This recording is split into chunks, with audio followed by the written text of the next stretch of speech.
पिछले वीडियो में हम लोग पढ़े थे सम पैथोजेनिक प्रोटोजोअन्स अर्थात कुछ रोगजनक प्रोटोजोअन्स पढ़े थे। आगे इसी में है एमोबॉइक डिसेंट्री या जिसे हम अमीबाइसिस भी कहते हैं। यह अमीबाइसिस जो है एंटमीबा हिस्टोलेटिका नामक परजीवी प्रोटोजोअन्स के संक्रमण से जो है अमीबाइसिस या अमीबिक डिसेंट्री रोग होता है। यह परजीवी जो है मनुष्यों में तथा अन्य प्राइमेट्स की आंत के परजीवी हैं और इसकी खोज जो है लैम्बल तथा लॉस वैज्ञानिक हैं।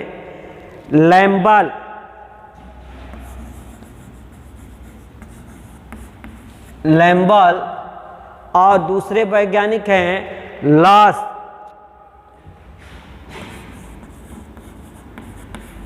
इन दोनों वैज्ञानिकों ने जो है इस एंटमीबा हिस्टोलेटिका के संक्रमण से होने वाले अमीबाइसिस रोग का पता लगाया।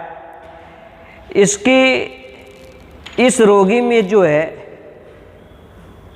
दस्त होता है अर्थात बार बार मल त्यागने की इच्छा होती है और ये एंटमीबा हिस्टोलेटिका जो है रोगी के आंत की दीवारों को क्षतिग्रस्त कर देता है, संक्रमित कर देता है, घायल कर देता है, जिससे कि आंत की भीतरी दीवार पर छोटे छोटे नासूर बन जाते हैं और इन नासूर के फटने से जो है रक्त का स्राव होता है। अर्थात कभी कभी जो है इस अमीबाइसिस रोग में दस्त के साथ ब्लड अर्थात रुधिर खून भी जो है आता रहता है। पेट में जो है मरोड़ होता है, ऐंठन होता है, पीड़ा होती है और बार बार मल त्यागने की इच्छा होती है, जिसे हम पेचिश रोग कहते हैं।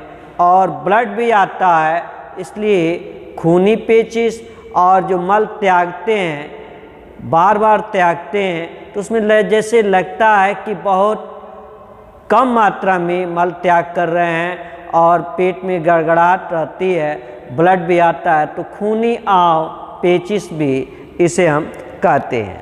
तो prevention and therapy of dysentery क्या है अर्थात कैसे जो है आमा अतिसार की रोकथाम हम कर सकते हैं, इसका चिकित्सा क्या है। नहीं तो prevention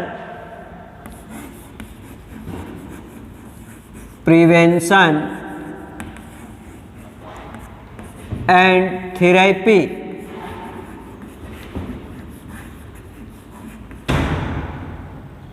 prevention and therapy of dysentery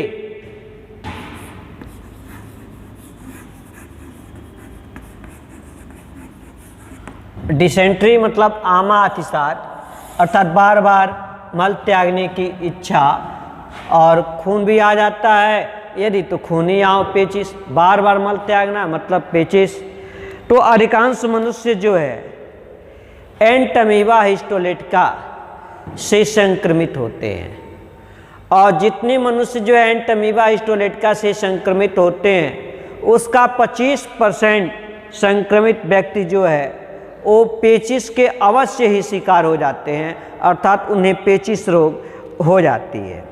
शेष में जो है विशेष कोई प्रभाव नहीं होता है, क्योंकि शरीर में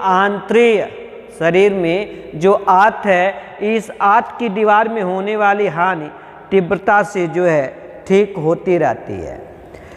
और ऐसे पोषक परजीवी वाहकों का काम करते हैं, इनके मल के साथ जो है परजीवी के कोष्ठक निकलते रहते हैं, अर्थात अंडे के रूप में जो है इनके कोष्ठक जो है निकलते रहते हैं और अन्य मनुष्यों में ये रोग को जो है फैलाते रहते हैं। तो इनसे जो है हम किस प्रकार से जो है बच सकते हैं, प्रिवेंशन कैसे जो है हम इनसे बचेंगे, और थेरेपी अर्थात इनका उपचार क्या है।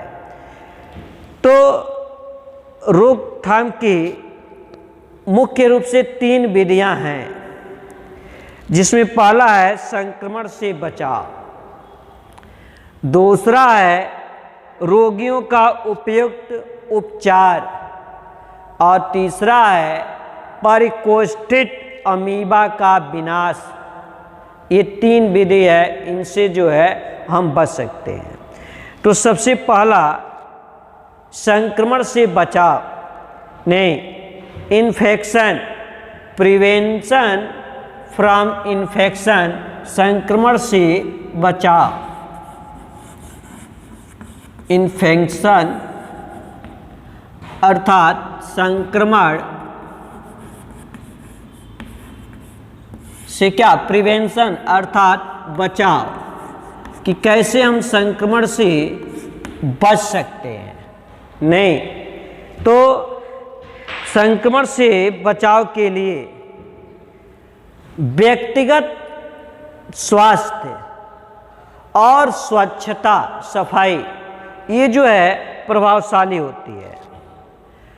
खाद्य वस्तुओं अर्थात खाने योग्य वस्तु और बर्तनों की सफाई जो है नियमित होनी चाहिए। नियमित नाखून काटना चाहिए। भोजन से पहले हाथ को साबुन से धोना चाहिए। उबला हुआ पानी पीना चाहिए। खाद्य वस्तुओं को मक्खियों से बचाने के लिए जो है ढक कर रखना चाहिए। इन सब उपायों से जो है हम इनके संक्रमण से बच सकते हैं। दूसरा है कि रोगियों का उपयुक्त उपचार, कि आमा अतिसार रोग जो है डिसेंट्री या अमीबाइसिस रोग है, इनका उपयुक्त उपचार आवश्यक है। एमेंटीन औषधि है। एमेंटीन का इंजेक्शन जो है इस रोग में दिया जाता है। खाने के लिए भी कुछ प्रतिजैविक एंटीबायोटिक औषधियाँ जो है दी जाती हैं, जैसे एमिक्लिन, बायोमिविक डी, डिपेंडालियम, ट्राइडेजोल, ये सब जो है खाने वाले औषधि है, इनका उपयोग किया जाता है। लेकिन पढ़ाते समय हम जो भी मेडिसिन का नाम लें, चाहे वो खाने वाला टेबलेट हो या इंजेक्शन हो, तो ऐसा नहीं कि हमने नाम बता दिया और आप जो है मेडिकल स्टोर से ले लें। नहीं, किसी भी औषधि का प्रयोग करने से पहले जो है चिकित्सक का सलाह लेना आवश्यक है। इसलिए ऐसा नहीं कि इन दवाओं का प्रयोग करेंगे। तीसरा है परिकोष्ठित अमीबा का विनाश, कि परिकोष्ठित अमीबा का विनाश जो है आमा अतिसार रोकथाम रोकने की महत्वपूर्ण विधि होती है। इस महत्वपूर्ण विधि इसलिए कह रहे हैं कि इसमें सामाजिक स्वच्छता का जो है विशेष योगदान होता है। मल और गंदे जल को बस्ती अर्थात नगर से जो है दूर उन्हें निपटाना चाहिए। पेयजल की समुचित व्यवस्था होना चाहिए। स्वच्छ पेयजल की व्यवस्था होना चाहिए। सड़कों और नालियों की नियमित सफाई होनी चाहिए। बाजार में बिकने वाली वस्तुओं की शुद्धता एवं स्वच्छता का उचित जो है प्रबंधन होना चाहिए। नहीं तो ये सब यदि हम इन बातों पर ध्यान रखते हैं तो आमा अतिसार जो कि एंटमीबा हिस्टोलेटिका से होता है और दूषित जल, दूषित भोजन ग्रहण करने के कारण या आसपास सफाई न रखने के कारण या व्यक्तिगत सफाई न रखने के कारण जो है ये रोग होता है। अब इसी में जो है एक महत्वपूर्ण है मलेरिया। तो नेक्स्ट अगले वीडियो में हम लोग पढ़ेंगे मलेरिया रोग किसके कारण होता है, क्या इसका बचाव है।